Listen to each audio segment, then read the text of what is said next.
Hello friends, welcome to silver line YouTube channel. இப்போ பார்த்தீங்கன்னா நம்ம வீட்டில் சிக்கன் வாங்கிட்டு வந்திருக்கோம். இது பிரியாணி செய்கிறதுக்காக தான். ஸோ நான் இந்த லெக் பீஸை வாஷ் பண்ணுறதை நீங்கள் பார்ப்பீங்க. மோஸ்ட்லி நாங்கள் அந்த ஃப்ளெஷ்ஷை விட போன் மாதிரி கொஞ்சம் சேர்த்து வாங்குவோம். இதுக்கான இன்க்ரீடியன்ஸ்லாம் போட்டு லைக் இஞ்சி பூண்டு புதினா கொத்தமல்லி கருவேப்பிலை இதெல்லாம் போட்டுட்டு சிக்கனை வாஷ் பண்ணி அதில் போட்டு ஒரு 3 ஸ்டீம் கொடுக்கணும்.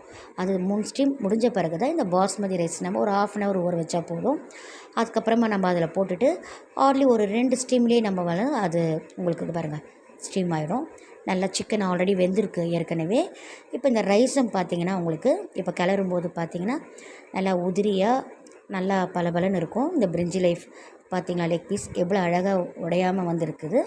அதுக்கப்புறம் இந்த ஃபிஷ் ஃப்ரை, இது வந்து கருப்பு வவ்வான்னு சொல்லுவாங்க, வஞ்சரம்லாம் சொல்லுவாங்க. அதேமாதிரி வவ்வாவில் கருப்பு வவ்வா இது மாதிரி குட்டி குட்டியாகவே எங்களுக்கு கிடச்சிது.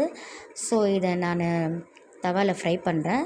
எக்கு அந்த மாதிரி என்ன சொல்கிறது, ஆனியன் ரைத்தா அது மாதிரிலாம் எதுவுமே பண்ணலை.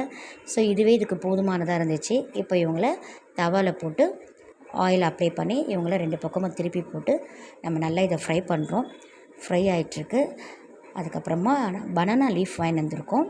பனானா லீஃபில் வந்து இந்த சுட சுட ஆவி பறக்கிற இந்த சிக்கன் பிரியாணி கூட ப்ளஸ் இந்த ஃபிஷ் ஃப்ரையை நம்ம வச்சு சாப்பிடும்போது அதோட டேஸ்ட்டு ரொம்ப சூப்பராக இருக்கும். வாழை இலை வந்து ஒரு மருத்துவ குணமுள்ள ஒரு இது தானே. ஸோ அந்த ஹீட் இதில் படும்போது ரொம்ப நல்லாயிருக்கும். தேங்க்ஸ் ஃபார் வாட்சிங் மை டியர் ஃப்ரெண்ட்ஸ்.